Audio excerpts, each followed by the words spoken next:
Bom, e aí quando você foi, assim, ainda assim trabalhar em banco, é algo muito amplo, né? Sim.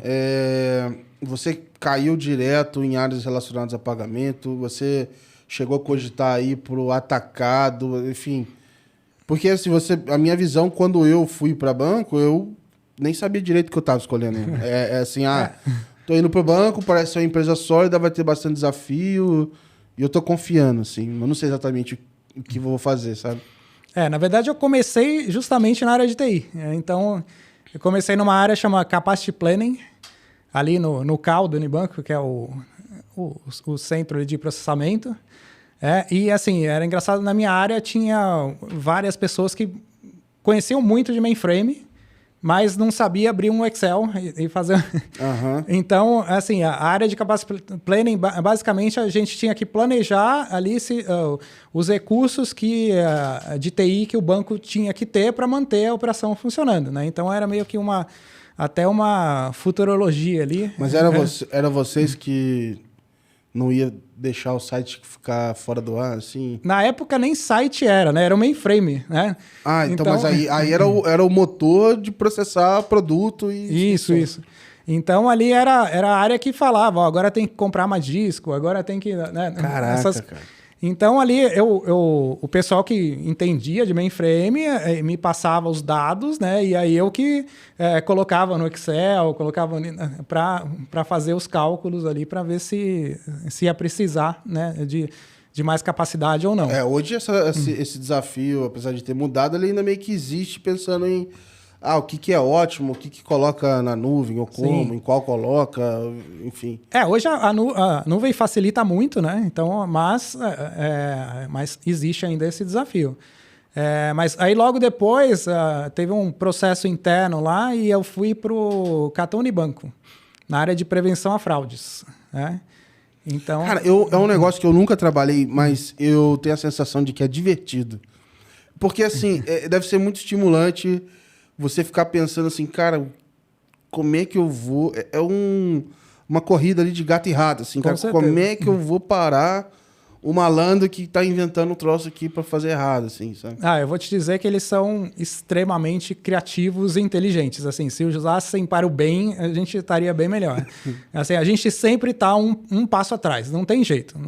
Então, a gente fecha uma porta, ele abre uma janela, e é esse jogo constante ali, né, de você ir criando ali Porque, assim, tem outra coisa, né? Se você quer fraude zero... só se você parar de autorizar. Então, para de autorizar tudo. É muito seguro. Você não vai ter fraude e também não vai ter default, né? Ninguém vai ter calote no crédito. Exatamente. É a única forma de ter fraude zero. Não tem outra forma. Então, você tem que fazer esse balanceamento entre a satisfação do cliente, né? Não atingir o cliente que está fazendo uma compra de verdade, e bloquear os fraudadores. Sim. Então, um desafio muito grande ali. Era interessante que, isso foi lá em 2000, né? Ali, pra você ter uma ideia, eu criei um Access, era um Access que eu criava as regras, então passava as transações lá, essas transações são mais de risco, liga para os clientes, né? Então, começou com regra de Access o negócio, para não sei quantos milhões de transações lá. E aí depois veio o Falcon, né, que é uma ferramenta mais que até hoje usam, né? Mas engraçado foi que o Falcon ele veio com as regras do México, né? E aí tem uma particularidade aqui, o Brasil é o único país que tem parcelado, né? Sim. Então, assim, o Falcon... O pessoal tá descobrindo agora lá e tá sendo um maior fuzuê, assim. E o Falcon é um modelo neural, né? Então, o modelo neural de um país, primeiro que é diferente, né? O México é bem diferente e não tem parcelado, né? Não tem... Então, o modelo chegou aqui e ficou totalmente louco, né?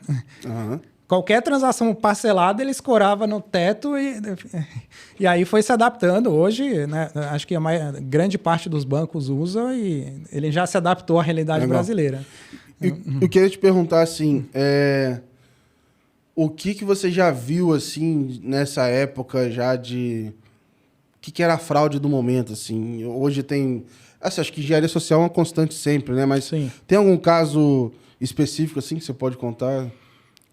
Assim, acho que caso específico, assim, eu nem posso contar nenhum, assim. Não, mas tipo assim, assim, o tipo de golpe que existia. É que na época, né, quando eu comecei, era tarja. Então, era muito fácil você clonar um cartão. Uhum. Né? Então, pô, aí tinha os mais diversos tipos de fraude. E estava ali, no comecinho da internet, né? Uhum.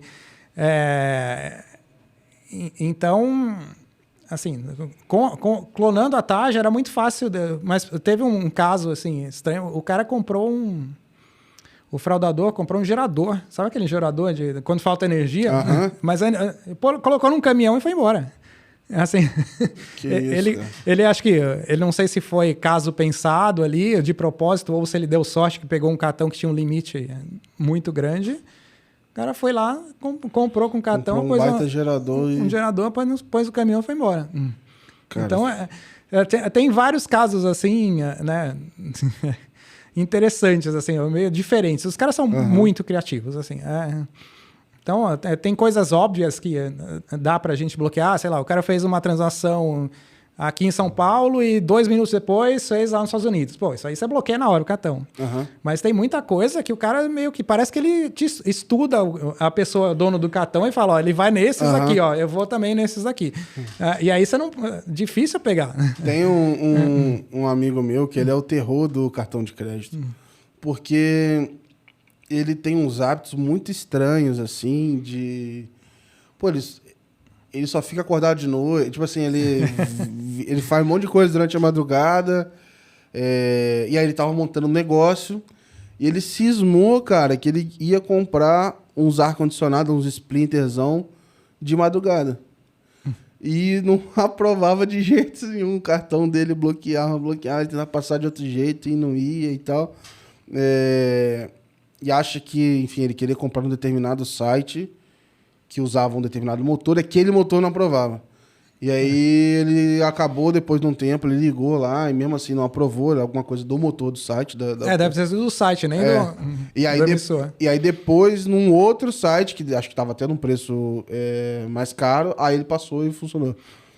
Mas assim, ele zero habitualidade, ele não estava acostumado a fazer compra daquele valor, aí do nada, 3h30 da manhã, 3 ar-condicionados Splinter de não sei quantos mil cada um, entendeu? Sim. Assim, o problema não é nem você fazer compras em horários alternativos ou de valores alternativos. Se você sempre faz isso, não tem problema. Assim, agora com rede neural, com inteligência artificial, os emissores conseguem analisar o comportamento de cada pessoa mesmo. Então, mesmo que você tenha um comportamento exótico, né?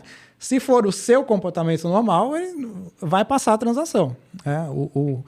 O que pega ali, que dá o score alto, às vezes até bloqueia seu cartão, é quando você sai do seu comportamento. Né? Então, assim, você só gasta, sei lá, transações de valor baixo. De repente, você faz uma de 5 mil. Aí vai acender a luz lá.